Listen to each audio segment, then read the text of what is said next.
तुम्ही नगरहून आलाय ना? नाही, अहमदनगर जिल्ह्यातले संगमनेर तालुक्यातून आलो. संगमनेर. संगमनेर तालुक्यात. मग तुम्ही इथं प्रचारासाठी आलाय?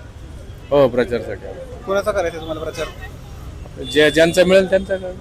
कोणाचा पण चालेल प्रचार मिळाला? हा, प्रचाराचं काय आपलं काय मतदान नाही आपल्या इथे. त्यामुळे प्रचाराचं आपलं फक्त प्रचार कार्यात 2 पैसे मिळतील एवढाच उद्देश. आता सगळेजण इथं नोकरीसाठी आहेत, आपण प्रचारासाठी यायचं बाकी काय. पैसे देतील वाटते बाबा प्रचाराला?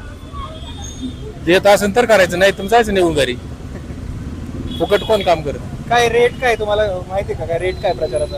काय सांगता येत नाही. मी आजच आलो, अजून कुठंच गेलेलो नाही. आधी केले का तुम्ही प्रचार कधी? हा, आमच्या गावाकडे करतो, आमदार केला प्रचार करतो. आमच्या गाव पातळीला बरेच आमदार केला, त्यानंतर नगरपालिकेच्या प्रचार कार्यात. किती पैसे देतात प्रचाराला?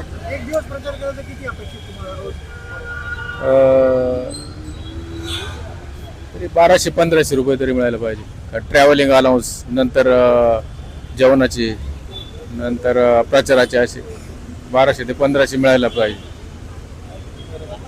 म्हणजे तुम्ही इथं राहणार आहे का माझ्या?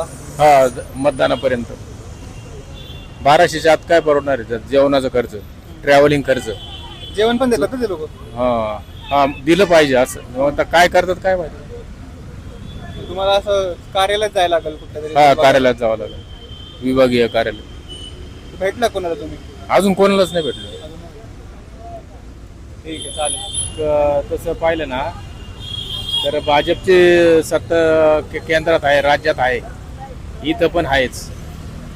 ते कामं होण्याच्या दृष्टीने ते भाजपच पाहिजे. कारण का वरतून सगळे गव्हर्नमेंटची मंजुरी केंद्रातून, राज्यातून किंवा खाली आमदार निधीतून ही यांच्यातूनच येत असते, ज्यांची सत्तावरती आहे त्यांच्यातून. त्यातून मग ते भाजपचंच यायला पाहिजे असं मला तरी वाटतं.